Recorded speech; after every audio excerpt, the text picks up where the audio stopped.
So I'm going to turn to the other Chris Collins, to talk about the Global Fund in particular. And for a lot of reasons, I mean, the Global Fund, if we think about it, is the largest financing vehicle in global health right now. So, Chris. Great. Well, thank you, Jen and Steve, for including me in this fascinating discussion. You know, I think when we're talking about the challenge of getting to UHC, but then also the great challenge of defeating the three biggest epidemic killers in the world, we just need to continue to understand and appreciate how those efforts do reinforce each other right now and how they need to reinforce each other even more so in the future, and design systems that are able to do that. You know, it's obvious that we're not going to end the epidemics of AIDS, TB, and malaria without there being stronger health systems that can serve the needs of folks that are affected by those diseases, the diversity of needs that they have. By the same token, any good health system has to be able to help people who are confronting those infectious diseases. Health systems need to be able to address those three infectious diseases. So I think that we need to look at how do we get the financing right, as you're saying, to be doing both these very focused things, but also growing primary health care. In the case of the Global Fund, this is a perfect example because, you know, it's very much focused on ending the epidemics of AIDS, TB, and malaria. But to do that job and to produce results in those areas every year, you've got to be making health systems investments all the time in human resources for health, in data, in laboratory, and all sorts of other areas. In fact, the Global Fund is the biggest financer of health systems strengthening in the world. They put in about $1 billion of the $4 billion they spend every year out in countries around health systems.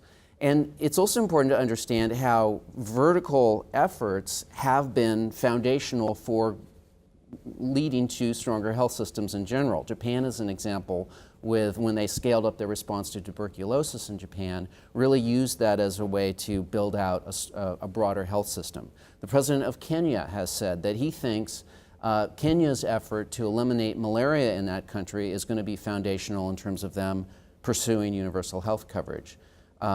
We also know that there are other benefits when we invest in fighting disease through the Global Fund and other platforms. There's just a study that came out of Georgetown University, the O'Neill Center, that found that in countries that are big recipients of Global Fund financing, you see really distinct improvements in governance across a whole range of measures of that. And there's reasons for that because, you know, there's a lot of things built into what the Global Fund does in terms of stakeholder engagement, broad engagement and decision-making, civil society, attention to human rights.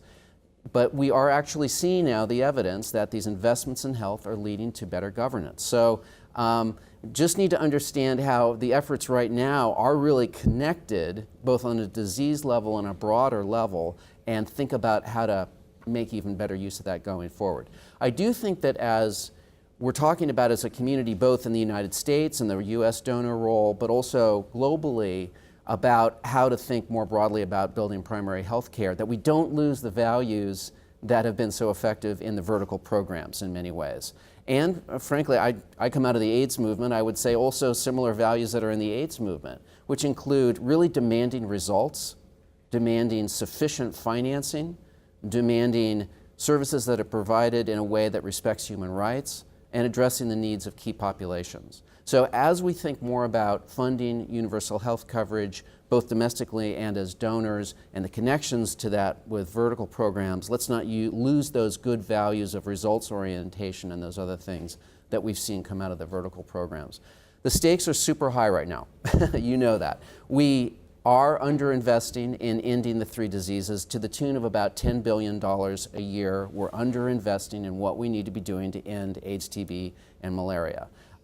It's Global Fund replenishment year, so it's really a great year actually for all of us to be standing up and talking to elected officials about the opportunity and the need to invest. And you know, just to put that $10 billion in context, we are, as we saw, we're kind of stuck in this flatline world of donor financing for health, and it needn't be that way. It's just kind of nuts, to be honest with you, that with $10 billion, we could get on track as a world to end the 3 biggest infectious disease killers. I just looked up on my cell phone about an hour ago, found a study from Congressional Budget Office from a year ago. They say that if we did a financial transaction tax in the United States at about 0.1% of financial transactions, it would generate nearly $800 billion over 10 years. That's about $80 billion a year just by doing that. So and that's just for the United States. The world can come up with another $10 billion to end AIDS, TB, and malaria by 2030. We just have to keep challenging ourselves to do that. I would also say, you know, we're in a presidential cycle. This is a great opportunity for candidates to start, you know, for us to get candidates to start articulating what they're going to do to end these pandemics, the pandemics of today, and prevent the pandemics of the future. I think also in Congress, there's a hunger for new ideas about global health. There's a lot of pride, rightly so, in Congress in what the United States has done in terms of leadership on global health.